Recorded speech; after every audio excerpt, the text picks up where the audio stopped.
It is also my privilege to introduce Dr. Eugene Blackstone. Dr. Blackstone is a recipient of the 10th Scientific Achievement Award designated by the American Association for Thoracic Surgery. Dr. Blackstone began his professional career as a surgical resident, trained in part by his mentor, Dr. John Kirkland, who was the first recipient of the AATS Scientific Achievement Award. However, Dr. Blackstone changed the direction of his career to biostatistics.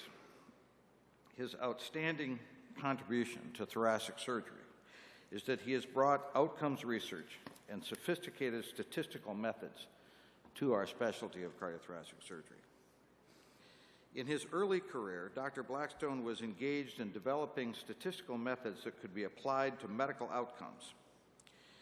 He and Dr. Kirkland began applying those statistics to the study of events that at the time were non-time related and often were related to the operative risks associated with congenital heart procedures, using the database then existing at the University of Alabama. During the late 1970s and 80s, they included in their focus time-related events, a much more complex situation that requires much more sophisticated statistical methods. Most of their focus initially was related to events following valve replacement. These efforts established much of the standards for the evaluation of long-term valve performance that we use today.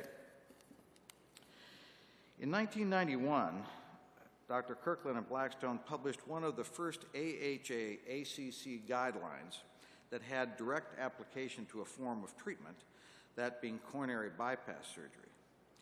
This was a very significant event, as their goal was to produce a document including actual evidence-based recommendations using existing data and statistical methods to produce that evidence, rather than relying upon expert opinion, which was the coin of the realm at the time in these guideline efforts.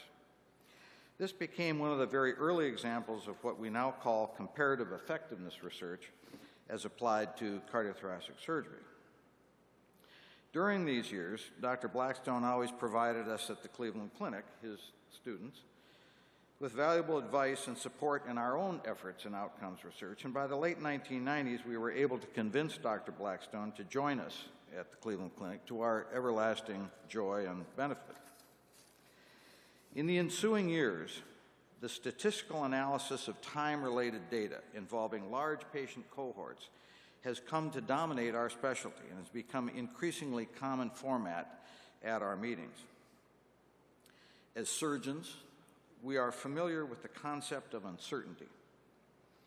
One of the missions of statistical analysis is to try to quantify that uncertainty. Trying to find out what treatment option is better for heterogeneous patients and heterogeneous doctors is tough enough.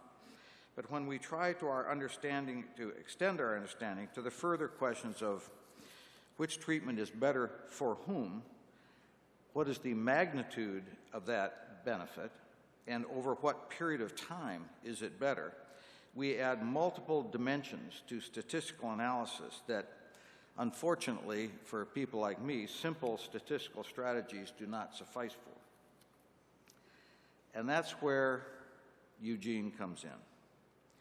He has been in the vanguard of the process of being able to look at complex questions that have multiple dimensions. And in so doing, he has created a new phrase, the Blackstonian analysis. His work in this arena has allowed us to make better surgical choices and has set the standard for clinical research that we do today. Gene?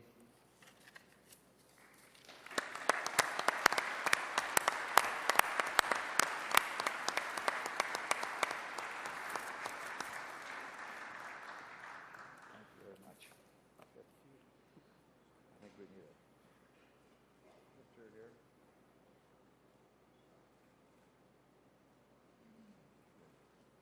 Okay, thanks. I'll leave that here.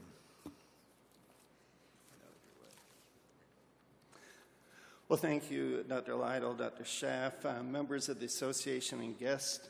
I'm certainly humbled by being selected to receive the Scientific Achievement Award. As Dr. Lytle mentioned, this award was first given to John Kirkland, with whom I was privileged to work from 1968 to October 1997. In the early 1960s, Peter Mulder, a heart surgeon at the University of Chicago, encouraged me to pursue a career as a full-time professional physician investigator within a clinical department. But after training in medicine, then mathematics, statistics, and computer science, where do I get a job?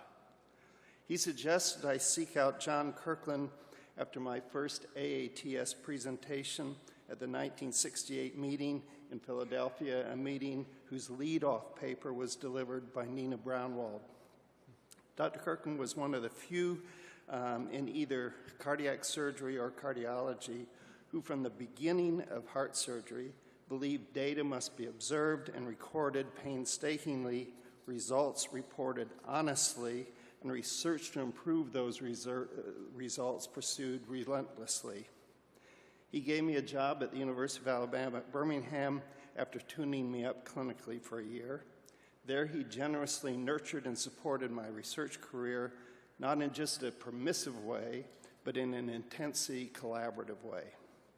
In 1984, I became a non-surgeon member of the AATS, and in 1988, John Kirkland became the editor of the Journal of Thoracic and Cardiovascular Surgery, and I the associate editor, and have continued as one through 4 journal editors.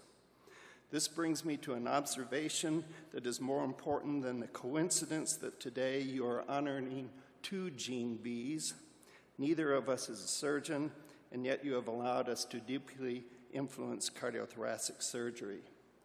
This is in keeping with Willie Meyer's original vision that a society be established for thoracic surgery rather than of thoracic surgeons. He envisioned including, quote, the internist, anesthetist, physiologist, radiologist, as well as the surgeon and others in order to provide for maximal contribution of individual observations, end quote. I would encourage the AATS to search for and assimilate other forward-thinking non-surgeons who have a passion for improving outcomes of patients with diseases in the thorax. They may be key to transforming the specialty in the 21st century as profoundly as Willie Meyer when he introduced endotracheal insufflation at the dawn of the 20th. Again, Dr. Lytle, Dr. Schaff, Dr. Sun, my thanks to the association for this great honor. Thank you.